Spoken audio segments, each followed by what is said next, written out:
Hey everyone, welcome back to Rhythm Railroad.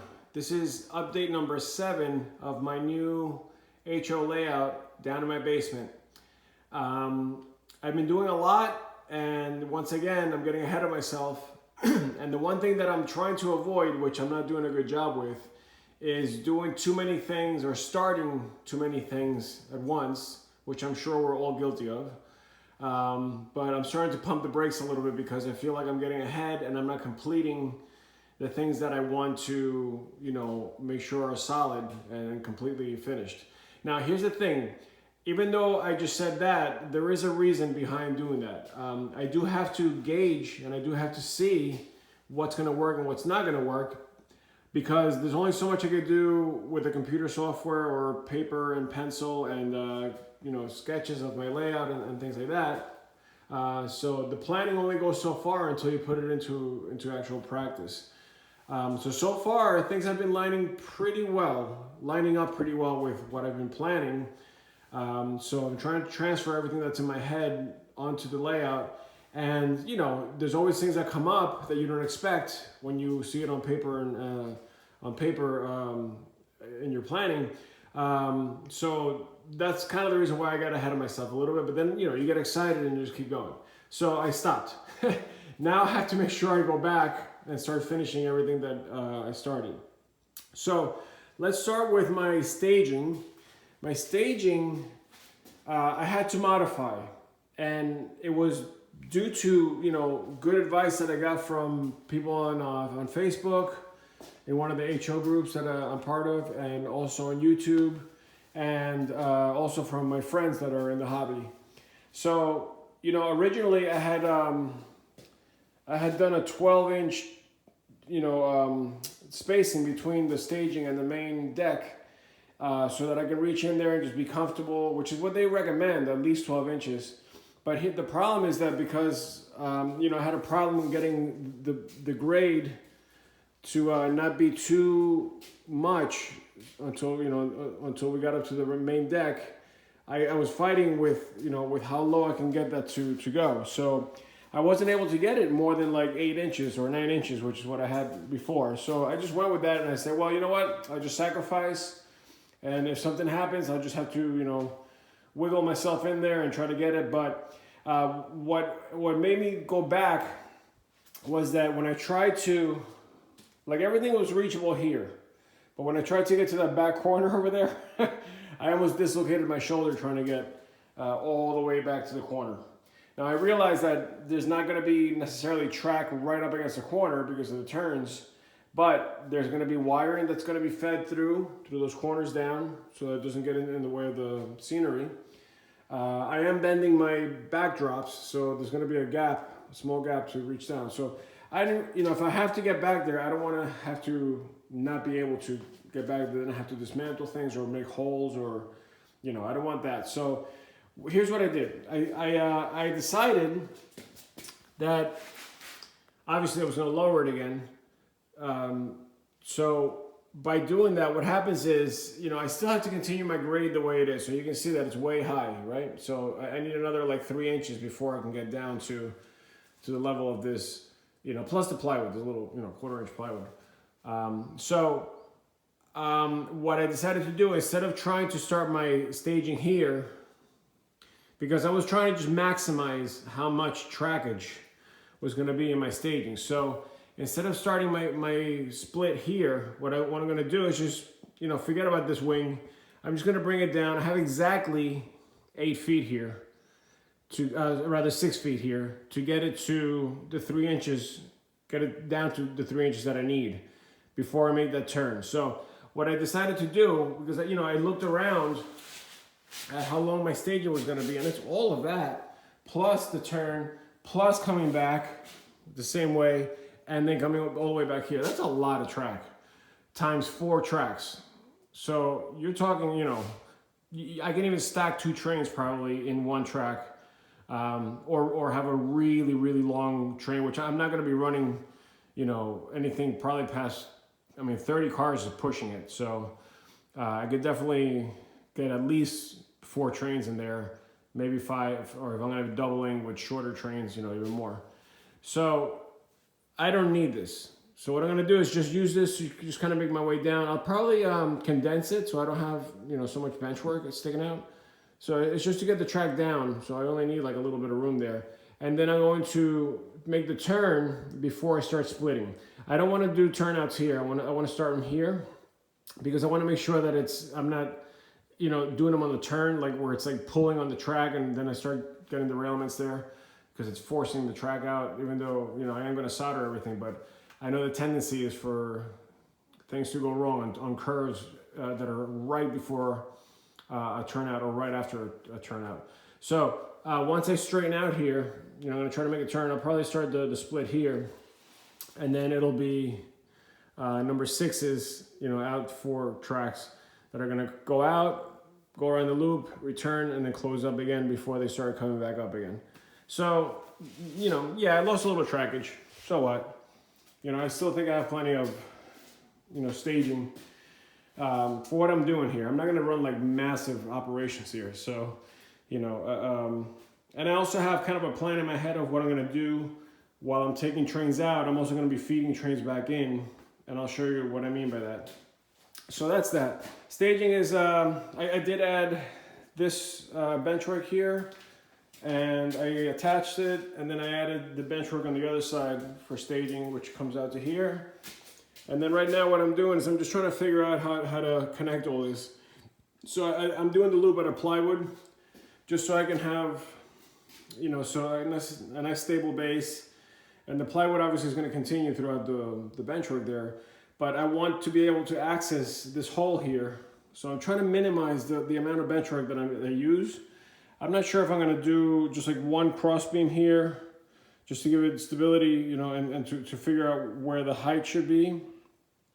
Or if I can just, you know, somehow mount it on the wall and then just do legs so that I can have this completely open so I can, you know, work in here on the scenery and the mountains. You know, I can't reach everything, so I got to be able to get in there. And it's already going to be a little bit of a problem because I'm probably going to have to just like slide under and then stand up to work on that. You know, I'll probably get one of those like mechanic carts and just kind of leave it under there. So when I need to get under there, I just lay down, slide under, and then, you know, get up again.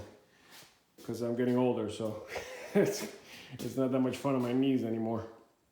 Okay, so here's the loop that I made. You know, I'm not trying to make it pretty. What I did is I just kind of figured out my outside curve is going to be 34, a 34-inch radius. So I made it a little bigger just to have a little playroom in case the track doesn't fit perfectly. I can kind of wiggle it a little bit. And then I made it so that it's more than 4 tracks at 2-inch intervals. So, you know, there'll be plenty of room for the curves and for long equipment and rolling stock not to be crashing into itself when it's all stacked up on the curves there. So again, you know, I have all that, then around, then back in. I'm gonna go in. Instead of going back in through there, I'm going to actually go in through here. So I'm going to cut this one 2x4 out, I'm going to go in through there and then turn around. So there'll be 8 tracks actually stacked up. But one is, you know, 4 are going that way, 4 are going this way. It'll close up and then come back out. So that's the story with staging. I'm not sure. I think I showed you, I think I already had this floating loop here for the main deck. But I don't think I had this on the last video. So what I did here is, this is where I want to make my first siding. So coming out of, you know, the single track, all that stuff back there is going to be single track. There's going to be a spur that comes out of there on that side of the mountain. For an industry here, it's probably going to be like cement or something like that. And then still single track around. Once it spits out of the tunnel here, it's going to be there's going to be a turnout here, probably this one. I ordered the right turnout. This is a left, but this is what I use just to gauge it. And it'll kind of look something like this. So what I did is I made it, you know, 3 homo-sewed splines is enough for 1 track. It's like, you know, it gives you a little more than a track width. So what I did is I went 1, 2, 3. Then I did a 2 spline spacing here, and then 1, 2, 3. Now I might even go one more on each side just to give me a little bit of a lip for scenery. That's gonna be kind of like that, or if I need to go up, you know, for whatever scenery I put there. So yeah, so that's what I did just to at least get the track down. I could always add spline on the outside, that's easy. And if you notice my marking, I had to go, you know, I did 1, 2, 3, put a screw through there. That's what that dot means. There's 3 for the spline there. Then I went 1, 2, and then I put a longer screw. It's a 2.5-inch screw to hold all that together. And then this is my last screw here, which goes into here. So the middle splines are the ones that are kind of, you know, holding that side and this side together. So they're, you know, they're overlapping a little bit, but that's what holds everything very tight. And this is super solid. So yeah, so I went around, and what I'm doing up here, which is not, I guess, I don't know if people have done this before or if it's like a non-traditional way of doing this, but what I'm gonna do is I'm not gonna have an actual bench or anything under it. It's just gonna be floating. So I'm gonna add, supports just to attach to this and go this way and attach from the side more than anything else. But I don't want to have anything down here, so I can have some kind of seam down here. And then this, from here up, is going to be another level completely. So in other words, you know, I was thinking, well, maybe I'll just make the mountain go down like this and it'll be part of the same scene. But I think I want to start my second deck. The scenery of the mountain is going to be here, then it's going to stop here, and that's going to be where the new scene comes in from the top. So over here is going to be still, you know, other stuff for the other track. So it's all going to be basically my fascia is going to be just a little bigger than this, just to be able to put LED lighting under there. And it's just going to, you know, it's climbing, so it's going to get better, it's going to get higher, it's going to be more clearance as it gets up to this point. And then, you know, once I get to the ultimate level here, I can make it a little bigger. But I don't want to, you know, I don't want to interrupt this scene too much, and that's as high as I could go. You know, again, talking about getting ahead of myself. This is why I did this, because I wanted to make sure that this would work. So this is as high as I can go with the 2%. I didn't want to go any more than 2% on this climb, because you know, it's a lot of climbing. So yeah, so you can see what I did is I just basically put a cleat in. I put the 2x4. This is connected to the 2x4. You know, so this again is very, very solid. And I'll probably also make something just like a flat piece of wood down here or something to kind of support it from the bottom. But this is all going to be scenic. So, you know, we'll see how that goes. If I decide to put like buildings and stuff here, that was the other idea. I might put like taller buildings here that go like almost all the way up.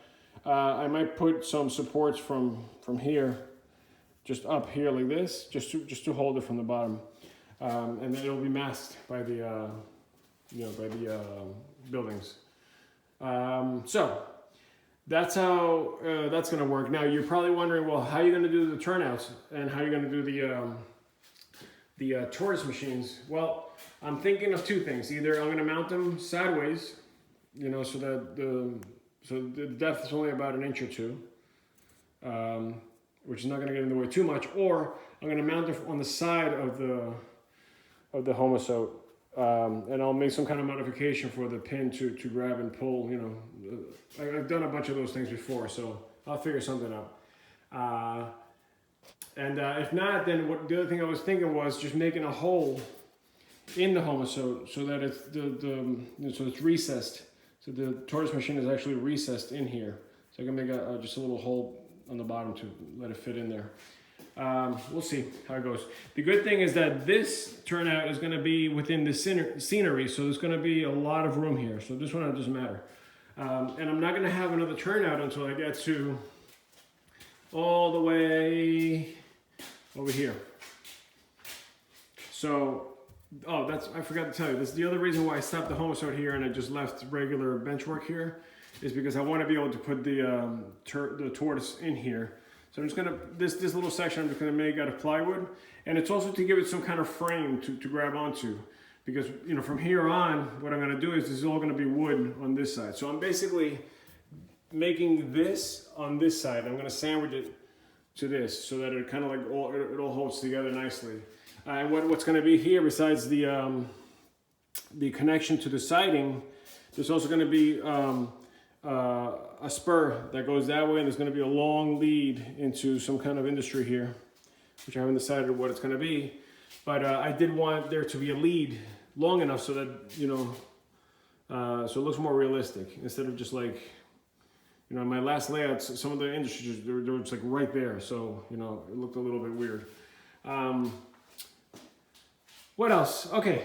All right, so let's go to the other side. On the other side,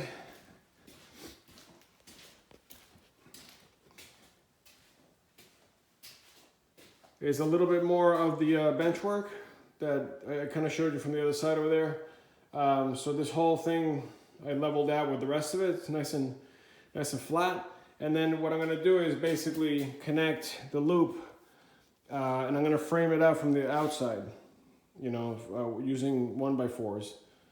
Make the, basically that, but in like a kind of like a curved shape, all on the bottom to give it more rigidity.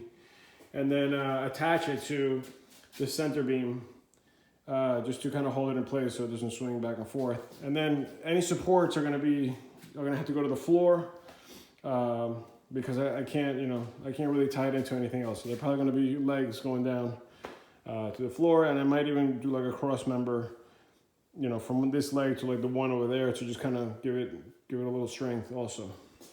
But remember, I do have to be able to get in there. So that's what's going on there. I just gotta make this next piece of wood that's gonna go that way to kind of make the bend.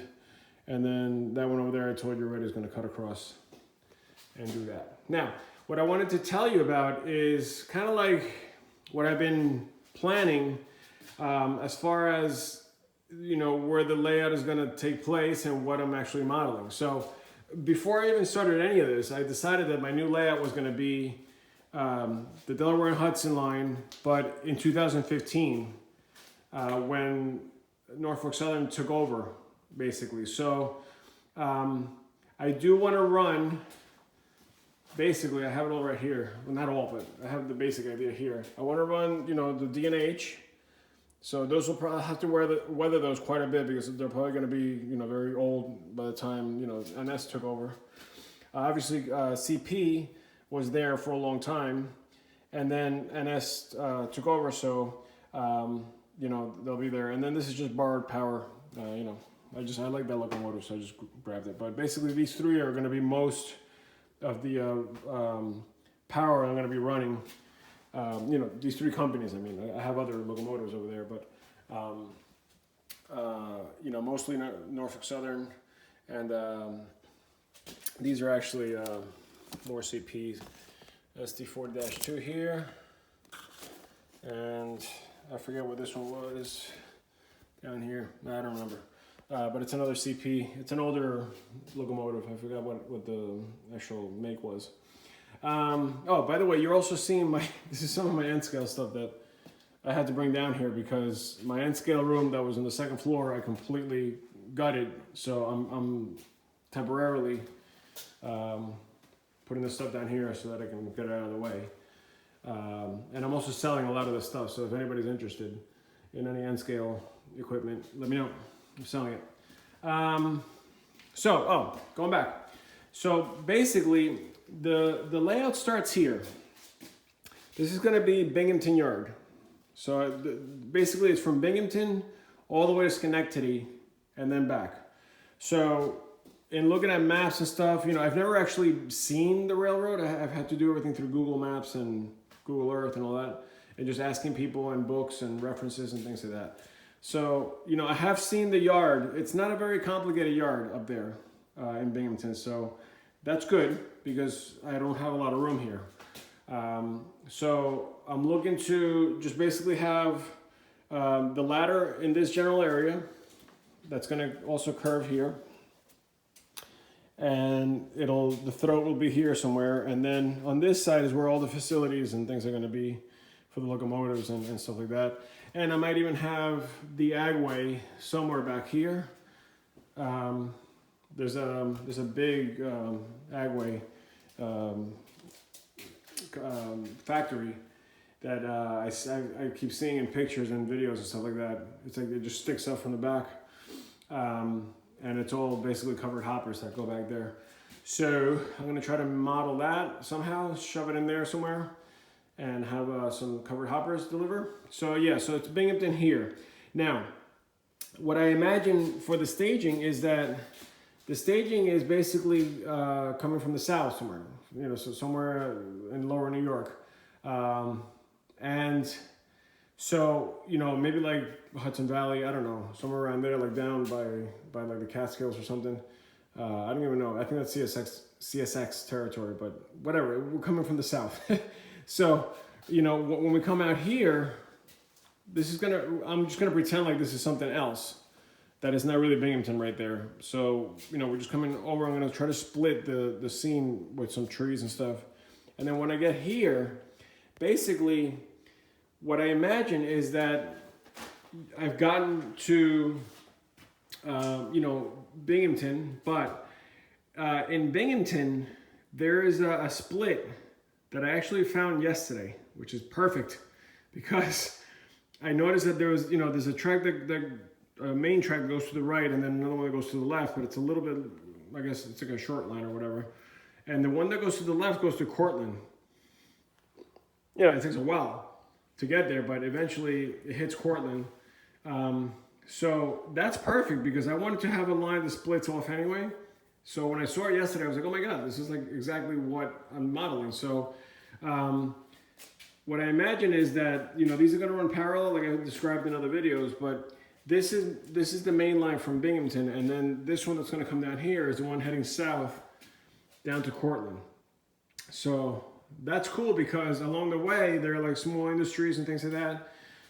But as the other main splits off, it actually goes that way in the real world, but in my case, it's gonna cross over. So the main that's down here, that's not climbing, is gonna go through here and then go under, it's gonna duck under here and go over to that side. Now that side is gonna be Courtland, which is cool because now it seems like you're somewhere else, and you're not necessarily kind of traveling backwards, if that makes sense.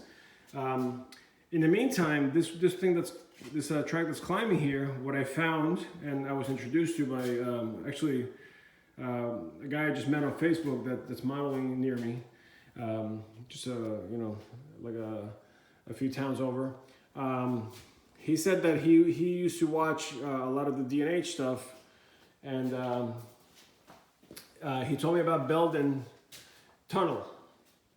And Belden Tunnel is actually a Belden Hill, which is the hill that you see here. And then it goes into a short tunnel. Hey, there it is, a short tunnel. So it's gonna go in here.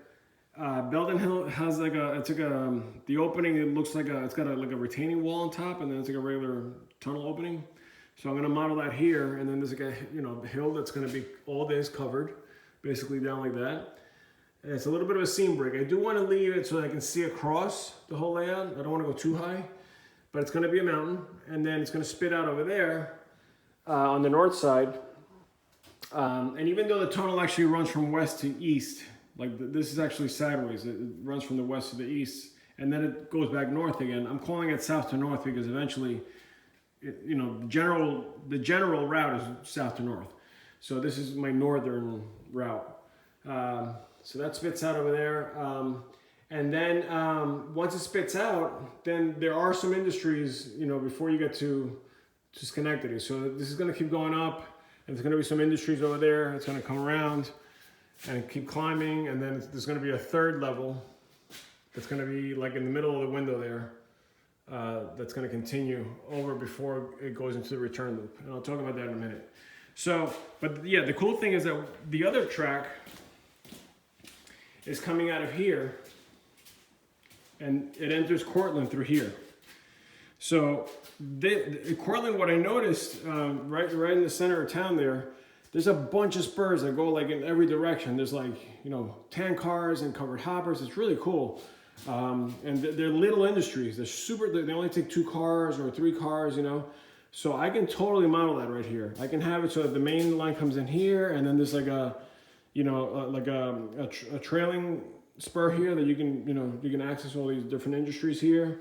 And the same thing on this side if you're coming from the other direction. So yeah, once you get past Courtland, then this closes up again. This is probably going to be hidden, and then it crosses over to Binghamton Yard. So in other words, it kind of makes sense because you're coming from the south and you're still traveling north anyway. Or you're coming from the south and you're still traveling north, but then you're continuing north through Courtland and then going into Binghamton. So in other words, the operator doing the session is going to feel like, hey, I'm traveling from southern New York or Pennsylvania, and I'm making my way up to Courtland. I'm not going to be able to, you can't access this track. In other words, this track doesn't connect to that track in the setting on purpose, because I don't want it to feel like, oh, I'm just going to jump on that other track. So you're going to be traveling to Courtland on the lower track, which spits you out over there. And then once you get out of Courtland, then you're in Binghamton, which is this upper line here. Now you're in Binghamton Yard. You're going to bypass it through the main line, and then you're going to do. This is the beginning of the climb here. Oh, and there's actually a big river that I'm going to model here. I think it's a famous one, Susquehanna or one of those. That's got a big bridge, so I'm going to model that bridge here. And then, so there's going to be water here. And then I'm going to model Belden Hill, which is going to go into Belden Tunnel and then out of Belden Tunnel into all that, which I explained already. So I'm kind of excited because it's all kind of making sense now. And then also there's going to be a little, I'm putting a spur here that's going to have like long, maybe like, I don't know if I'm going to do like cement or something there. I think I might have said that already. So yeah, so this is all kind of lining up nicely. And you know, if you're like me and you plan your layouts in the weirdest ways, which is what I do. Like a lot of people are smart, and what they do is they'll do their research, and then they'll plan it exactly, and they'll make sure that every direction is like the right way, and everything kind of happens in order and sequence, and that you have your towns labeled correctly, all that stuff. And that's very impressive to me, because I don't have the ability to do that in my head, or the patience. So what I do is I look at my room and I say, well, what can I do as far as trackage? Like what can I do here to make it feel good, to make it as efficient as possible, meaning I can get as many tracks in as possible, but not feel cluttered, and still be able to stand back and watch, enjoy the train going around, and also have like, now that I'm getting into elevation changes, some kind of, contrast between the upper and the lower tracks and things like that. So that's what I do when I plan. I do that first, and then I say, okay, now I'm going to try to make this look like Binghamton, right? I'm going to try to make this look like Schenectady or Courtland. It just so happens, just dumb luck, that when I went on Google Earth, it just kind of lined up that way. So I was like, oh man, this is kind of cool. So it's I don't know, that's just the way I do it. And some of you are probably laughing, saying, well, you're kind of dumb, dude. But, it's working. So I'm just going to enjoy it. And, I guess the rule is it's your layout. You do what you want. So that's what I'm doing. So I'm really happy with the way things are coming up. Oh, by the way, I did take, I forget who on YouTube gave me the advice, and other people have done the same thing. But I've been told that home soda is great, but you got to seal it. So I did buy paint, and I'm going to just paint everything, all surfaces, the top, the sides, and the bottom, as much as possible before I lay cork and before I lay track, so that it'll stay dry and it won't, absorb any moisture in the hot summer days and things like that. So that's a side note.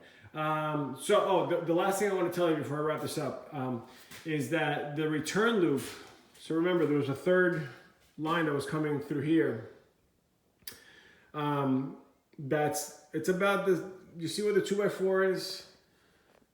Up there, it's just a little lower than that as it's coming up.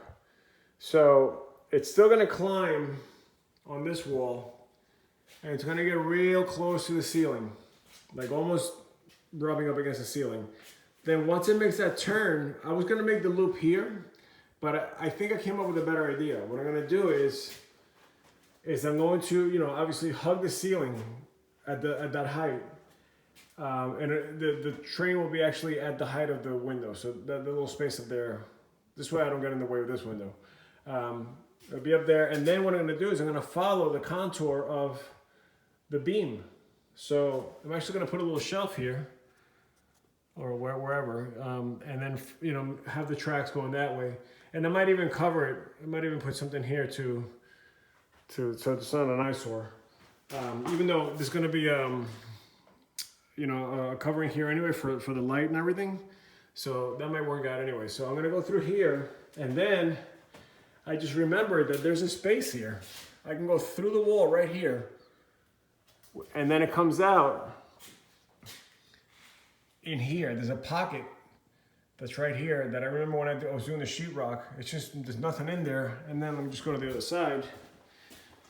What happens here, and this is just, again, dumb luck, is that when I made this panel for the staircase, I actually cut it wrong. I cut it there instead of cutting it higher. So I made this extra plate here, but that's exactly where the train's gonna be coming out, right through there. So what I'm gonna do is I'm gonna take that screw out, which is the only thing holding it in right now. I'm gonna pop it off, and I'm just gonna cut that right there and make a little window. Put it back in, this will be fine, it'll look nice and neat. And then I'm gonna probably put a little frame around it just to make it look nice. And then once it spits out through there, it's gonna again follow the beam, but immediately start dropping. And once it gets right to where I told you before, right there, then it's gonna make the turn and connect to that third level that was coming in through there. And that'll be the reverse loop down from Schenectady. And it'll follow the whole thing backwards down to staging. So in reality, I guess it's 4 levels, because you have the return loop level, you have the second level, no, you have the return loop level, then you have the third level, then you have the second level, and then the main level here, and a little bit of the, I guess, staging, you can call it another level also, but that's not really exposed. So yeah, like 5 total. Yikes. More than I expected, but I'm happy with that. So that's gonna wrap up my update. And like I said, I'm a little bit worried that I'm getting too far ahead of myself with my construction here. So I'm gonna try to, when you see me next, hopefully I'll have finished other things instead of just having things missing. Like, you know, I'm missing all the supports over there. I never made the holes for the wiring, which is better to do now than later. Some of the screws are I haven't, you know, finished yet. Like, you know, this cleat, I only put a screw there and a screw there. I have to, you know, make sure everything's like done, because I know I'm gonna forget something, and then I'll be doing like whatever, like little bushes and stuff, and my, you know, I'll notice a problem then, and then I'll be like, oh, why didn't I do that? Yeah, and then hopefully by the next time you see me, if everything is done, I'll be ready to start, you know, laying some track, like painting the homosode and then laying some track. So until then, I hope you enjoyed the video, and I'll see you next time. Bye.